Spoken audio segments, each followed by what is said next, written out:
আমাদের সঙ্গে যুক্ত হচ্ছেন সহকর্মীরা। শুরুতেই যাব সহকর্মী রাশেদ রায়হানের কাছে। রায়হান, আপনি যে হাসপাতালে রয়েছেন সেখানে নতুন করে হামাক্রান্ত রোগী কতজন ভর্তি হয়েছে জানাবেন, আর টিকাদান কর্মসূচির বিষয়েও জানাবেন।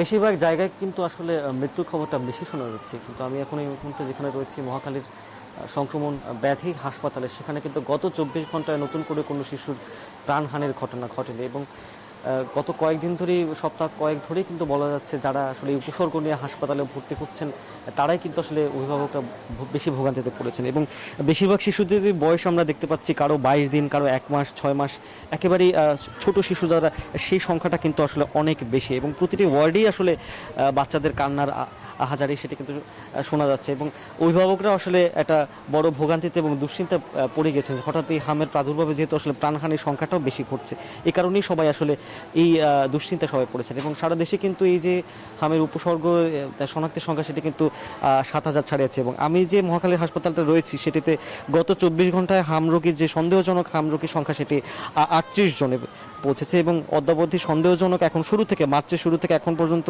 মোট হামের উপসর্গ যাদের রয়েছে সেটি হচ্ছে 723 জন। এছাড়াও গত 24 ঘন্টায় নিশ্চিত যাদের করা হয়েছে ল্যাব রিপোর্টে যাদের পাওয়া গেছে হাম রয়েছে বা হামে তারা আক্রান্ত হয়েছে সংক্রমণে, সেটির সংখ্যা 61 জন। এছাড়াও মোট নিশ্চিত শুরু থেকে এখন পর্যন্ত সংখ্যা হচ্ছে 171 জন। এবং মৃত্যুর সংখ্যা গত 24 ঘন্টায় একজন হয়েছে। এবং এরপরে কিন্তু আসলে নতুন করে কোনো হাম রোগে কিন্তু মৃত্যুর সংখ্যা আসলে ঘটেনি। এছাড়াও সর্বমোট যেটি মৃত্যুর সংখ্যা বলছিলাম সেটি কিন্তু আসলে 28 জন। এবং মোটমাট যারা এখানে চিকিৎসা নিয়েছে সেটির সংখ্যা 614 জন।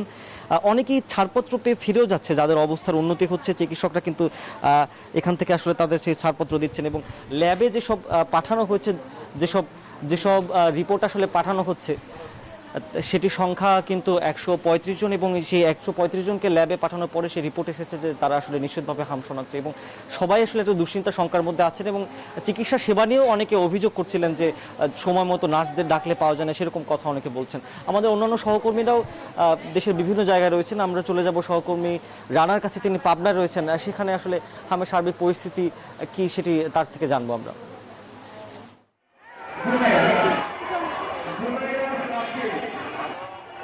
ধন্যবাদ রাশেদ। আপনি যেমনটি বলছিলেন, পাবনা জেলায় গত 24 ঘন্টায় নতুন 20 জন শিশু হাম এবং হামের উপসর্গ নিয়ে পাবনা জেনারেল হাসপাতালে ভর্তি হয়েছে। পাবনা জেনারেল হাসপাতালে এই মুহূর্তে ভর্তির সংখ্যা আছে 44 জন।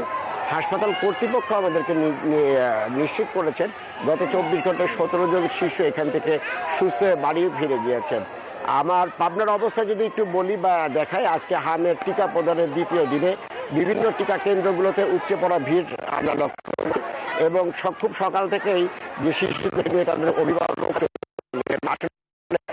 চলে গেছে। পাবনায় যে সমস্যাটা দেখা দিয়েছে, সেখানে পাবনায় হাম চিকিৎসার বা পরীক্ষার কোনো সুযোগ নাই। এটা IEBCR থেকে পরীক্ষা করাতে হয় এবং সেক্ষেত্রে রিপোর্ট আসতে হয়তো একটু দেরি লাগে, যার জন্য অভিভাবকদের মধ্যে কিছুটা আতঙ্ক আছে। তার মধ্যে স্বস্তি এসে দিয়েছে এই হামের টিকা প্রদান কর্মসূচিটা, যার জন্য অভিভাবকরা এখানে উপচে পড়া ভিড়। গত 24 ঘন্টায় পাবনা জেলার 7টি স্পটে মোট 7,090 জন শিশুকে বা 7,789 ডোজ টিকা দেওয়া হয়েছে বলে জেলা সিভিল সার্জন আমাদেরকে নিশ্চিত করেছেন। এর বাইরে টিকাদান কর্মসূচি চলমান আছে, এই মাসে 18 তারিখ পর্যন্ত চলছে। এবং এই ছিল পাবনা থেকে আমার কাছে হামের টিকা প্রদানের সর্বশেষ তথ্য। ফিরে যাচ্ছি স্টুডিওতে। রুবা। রানা, আপনাকে ধন্যবাদ।